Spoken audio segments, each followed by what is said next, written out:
Hey guys, it's been a few since I last posted a video message. I've had a lot of them written, and now that we're back home after traveling, I think I'm gonna start posting some more. So out here mowing the yard today for the first time, yay! So I was thinking today's message is on love.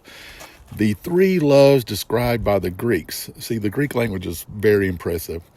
The world talks a lot about love, but most of the time it doesn't really know what it's talking about. You see, it's in movies, you hear it in songs, read it in the headlines, love, love, love.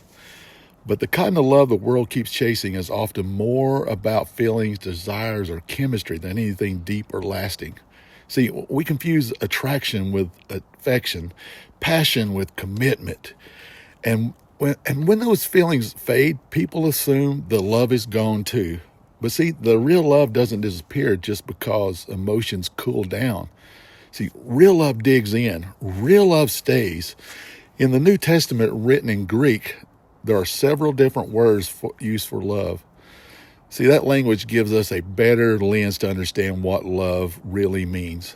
The first one is eros. See, this is the word for romantic love, the physical attraction between people. Eros draws people together. It stirs passion and desire. And in the right place within marriage, it can be a powerful and beautiful thing. But Eros by itself, it's not strong enough to hold a relationship together. See, feelings rise and fall. Passions can fade. If all we have is Eros, well, we'll always be chasing the next thrill, the next emotional high. Then there's the philia love, the love between friends, brotherly love. This is where trust and companionship live. It's the bond of loyalty between people who stand by each other. Friendships rooted in philia are a gift from God. They help us carry life's burdens, and we're not meant to live without them. But even philia has limits when the pressure's on. See, friendships can falter, loyalties can crack. And then there's agape. This is the kind of love the Bible uses most to describe God's love for us. Agape is selfless, sacrificial, and unconditional. It doesn't love because of what it gets. It loves because it chooses to. Agape stays when the feelings are gone. It gives when it costs something. It forgives when it's been wounded. It's the kind of love Jesus showed when he laid down his life for the people who had turned their backs on him. We see this love in action in John 21. After Peter denied Jesus 3 times, Jesus finds him again 3 times. 3 times he asked him, Peter, do you love me? The first 2 times Jesus asks, he uses the word agape. Do you agape me? Do you love me with that deep sacrificial love? But Peter answers each time with philia. Lord, you know I love you like a brother. He doesn't reach for agape. Maybe it's because he's still ashamed. He knows he's failed. He wants to love Jesus like that, but he's not sure he can claim that kind of love anymore because of what he thinks he did so bad. Then the 3rd time Jesus switches and asks him, do you philia me? It's as if Jesus comes down to where Peter is and meets him in his honesty. Peter is grieved, but he still says, Lord, you know I love you. And Jesus doesn't reject him. He restores him. He gives him a calling again. Feed my sheep. Shepherd my people. Jesus meets Peter right where he is, but he doesn't leave him there. See, that's what agape does. It doesn't require perfection, but it calls us deeper. And this is where it speaks to us. A lot of people chase love through feelings or attraction.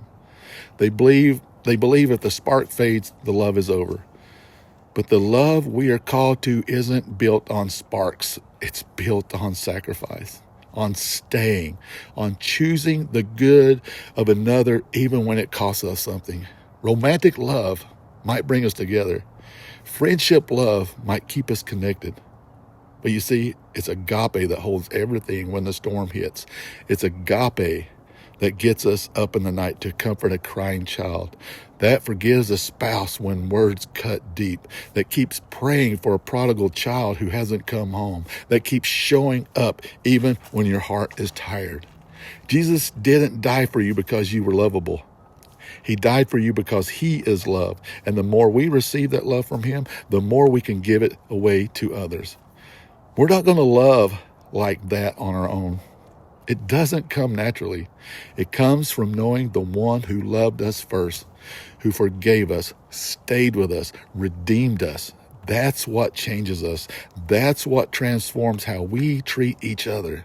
So maybe it's time to stop chasing love that's only skin deep. Maybe it's time to stop building relationships around what makes us feel good and start building them on the kind of love that reflects Jesus.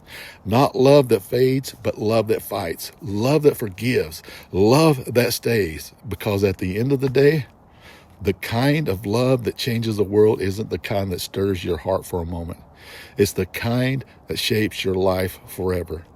That's the love of Christ, and that's the love we're meant to carry into the world. Be blessed, guys. I hope this helps you, hopes this lifts you up and gives you hope. Bye.